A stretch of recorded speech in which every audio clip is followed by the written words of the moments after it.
This is Border Crossings. My name is Larry London. I'll join you today for an exciting program with country singer Luke Bryan. Luke was recently named Billboard's Country Music Artist of the Year. His new double platinum CD, Crash My Party, was named Billboard's Country CD of the Year, and the Academy of Country Music Awards have named him the Entertainer of the Year. Luke Bryan has reached #1 11 times, and his current concerts are all sold out. Today, he sits down with us to discuss his amazing career. Stay tuned to Music Alley for Luke Bryan on Border Crossings. Focus up a little moonlight. You know I know what you like, yeah.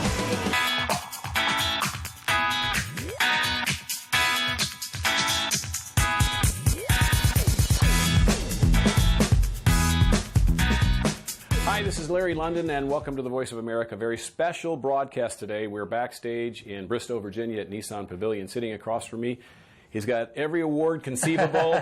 Well, congratulations on your recent Billboard Award wins. Yeah, that was awesome. It was good. Best country artist, best album.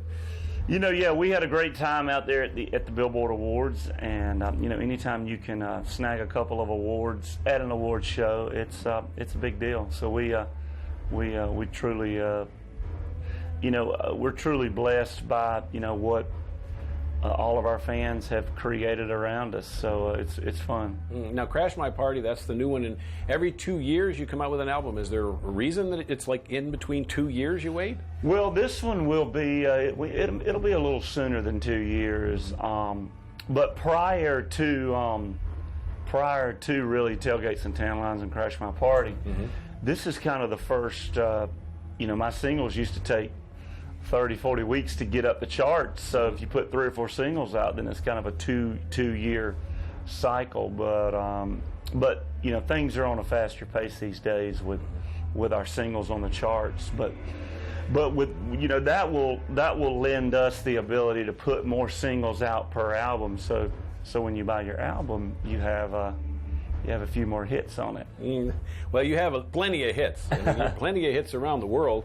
The VOA audience, there's millions, and they all love Luke Bryan, and your music is very appealing to people of all ages. And, I have youngsters in the car screaming and yelling, and we get some older people who write in for you. Well, it's fun. I think to get, to be at a high level in the business, you got to kind of figure out a way to kind of appeal to everybody in a positive way. And with me, songs like Drink a Beer, we know that that's really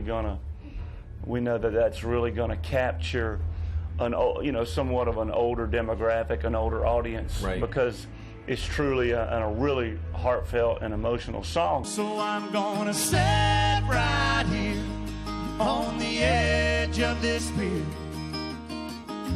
and watch the sunset disappear.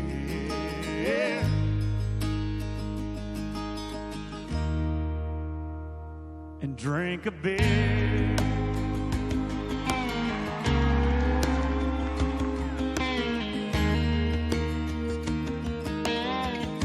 But then when you look at something like Crash My Party or That's My Kind of Night, those are certainly That's My Kind of Night. We know that's a younger, big stadium rock kind of deal. So we enjoy being able to put out all kinds of songs. All them other boys want to line you up and take you downtown, but you look like the kind that likes to take it way out where the cornrows grow, roll my boat, floating down the Flint River, catch us up a little catfish dinner. Gonna sound like a winner when I lay you down and love you right. Yeah, that's my kind of night. And you write and produce your own music, for the most part. Yeah. Do you look back at some of the stuff you wrote in the early days when you were a youngster and look back and say, well, that was pretty good? Or do you look and say, whoa, what was I thinking? When I go back and listen to my first album, I'm kind of amazed at just kind of where I've grown vocally. My voice back then on the first album was not nearly anywhere as strong as it is now. So I'm really, really, I'm like, God, how did I ever even get here? But the songs I wrote back then were what was inspiring me at the time and kind of what was going on in my life. So I think as I grow as an artist. It's all about me trying to write the best songs, and then finding songs throughout the city of Nashville. Finding those songs that truly work. Now, that other writers write. Now, one of the things that makes you very appealing to everybody of all classes and ethnicities is that you're a regular guy. You're a real down-to-earth person who really opens up and lets a lot of people see things about you that many other artists protect and hide and keep hidden. I know you're a family man. You're a dedicated dad. But going back in your history, it was your dad that really kind of, from what I read, got you into the music business. That told you, get out of the house. Well, growing up, I've had tons of family support. My family growing up was a really, really outgoing, outspoken. When we had, supper at the supper table, we hashed out all our problems, and there were no secrets, and it was a really, really a great way to grow up. It's kind of, I think it's a neat way to grow up, to have, just lay it all out there, and we kind of feel like if you spend all of this energy on, there's certain aspects of our life that are private, but I think fans enjoy seeing that you're a real, you're a real person too. Any chance I can tell the world I'm going hunting or fishing or going to a baseball game with my boys and stuff like that. It's I think fans enjoy that because it feels real, and my dad and my whole upbringing, kind of made that happen. Taught me to kind of hopefully be humble and try to stay humble. But my dad was a big reason. Certainly, kind of pushed me out of the nest and. Essentially told me if I didn't move to Nashville, he was going to fire me from his business that he owned, and it was good. It got me motivated and got me going. And you were going through a difficult time, I guess. You had lost your brother. Well, yeah, I'd lost my older brother, and that had kind of derailed my plans to move to Nashville. So once I kind of changed my plans about Nashville, I got kind of sent down a different course, and my dad and my family were really, really supportive to kind of plant that Nashville dream back in my mind. Country girl, shake it for me, girl. Shake it for me, girl. Shake it for me. Hup. Country girl, shake it for me, girl. Shake it for me, girl. Shake it for me. Come on. Now, what do you like most about this business? The writing, the producing, the performing? I love being on stage. At the end of the day, when I moved to Nashville, I always, reverted back to all of the wonderful moments that I've had on stage, and walking out on stage and getting up there tonight, playing a big old show is it's about as good as it gets to me. It's just kind of the end all for me as far as, that's what we all work for, getting up on stage and letting people come to the shows and have a great time. Yeah, and how does it feel to be named People Magazine's sexiest country singer? Yeah, sexiest country male singer. Well, on the presence of sexiness here. Yeah, with stitches or without stitches? Well, it's, it's flattering. I don't think I don't wake up every day and rush to the gym, certainly. I try to get better about what I eat and my beer intake, but it's flattering. And Caroline, my wife, she was flying to Jersey to go to a friend's wedding, and she had just purchased the People magazine. She was like, it's so weird, picking up a magazine with your husband being on the cover, for being the sexiest guy or whatever. And I was like, oh, and you get to lay next to him.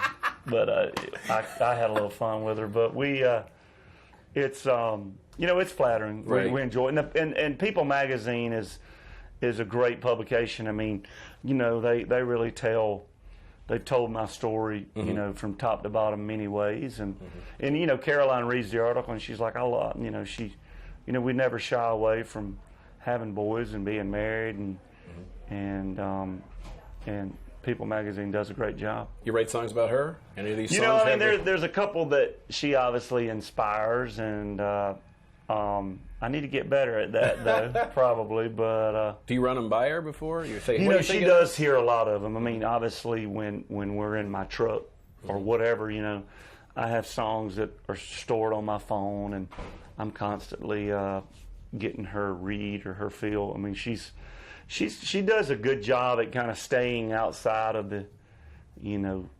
industry a lot. So when she hears a song, it's coming from, like, you know, true ears, you know, the ears of kind of a fan. And I know that you are so dedicated as a dad that you'll even get in a plane and fly after a show to go see your kids play in sports or to see a school play or whatever. Yeah. Do they know what Dad does? Do they have any idea? You know, I think Bo is kind of starting to understand a little bit. And Tate doesn't get it. Right? Is he showing you music? You know, he loves the drums. He has a drum set.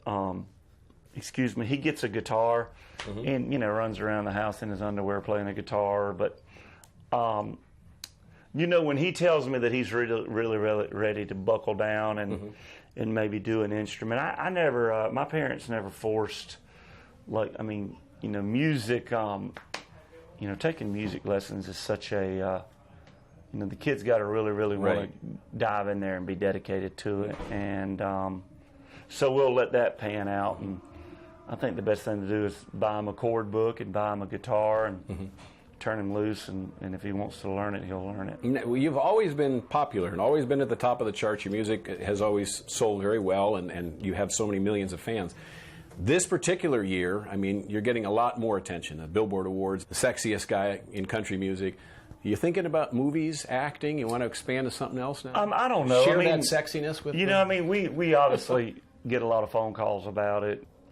You know, diving into Hollywood and the world of TV right now, I mean, that's kind of like starting over, you know, with entertainment, and I'm just really enjoying where I'm at and enjoying putting you know, all my brain power into the shows. Now you've got the Spring Break Volume 6. Yeah. So tell me about that. I mean, why do you keep making these spring Well, breaks? it's just fun. It's fun to write them. People enjoy them, and people enjoy buying the albums. And as long as there's some people having fun to the music, I mean, I would say that our Spring Break albums are probably a few years, you know, coming to an end. But I don't know, you know, if people are having fun, and I just enjoy putting the music out. We typically, at the top of the year, we try to write 10 or 15 Spring Break songs and go cut 5 or 6. And this year, I mean, it was really successful. We sold, you know, like over, you know, I think over 130,000 albums and stuff like that. And it's pretty, and so, yeah, we enjoy doing that. And I never want to say I won't ever do it, you know, but at some point, you know, I can't be running down to Spring Break every year and can maybe hand the keys over to another an up-and-comer one of these days. Oh my God, this is my song. I've been listening to the radio all night long, sitting around waiting for it to come on, and here it is. She was like, come here, boy, I want to dance. Before I said a word, she was taking my hand, spinning me around till it faded out, and she gave me a kiss, and she said, play it again. Last question: world tour, is that in the makings for Luke Bryan after you finish this US? We just did a big Canadian deal, you know, and we really Canada really opened our eyes to, you know, just how big our whole operation has become. I mean, yeah, certainly I would never say never to anything when it comes to me being on stage, me performing on stage. Now, like, I could potentially say never on movies and TV and skydiving, but if it's about me, you know, having a microphone, interacting with fans, and playing the guitar and piano, I mean, there's no telling where I'll try to go with it. I get a lot of email from the troops say, you know, I hope Luke Bryan comes out to see us. Certainly, you know, we always have USO plans in mind. We always have the troops and things that we can do. We try to do a lot of stuff abroad every chance we can for troops. Being in a military area like we are, we get a lot of military guys backstage and stuff. So we enjoy building them up and supporting them. It's a pleasure to meet you and to be in the same room with you, and we Oh, really thank enjoy you. your music. Thank you. You're the best. Really Appreciate it. Luke Bryan. Nice to meet you. Crash My Thank Party. you. And thank you so much for joining us on The Voice of America. I'm Larry London. This is Border Crossings.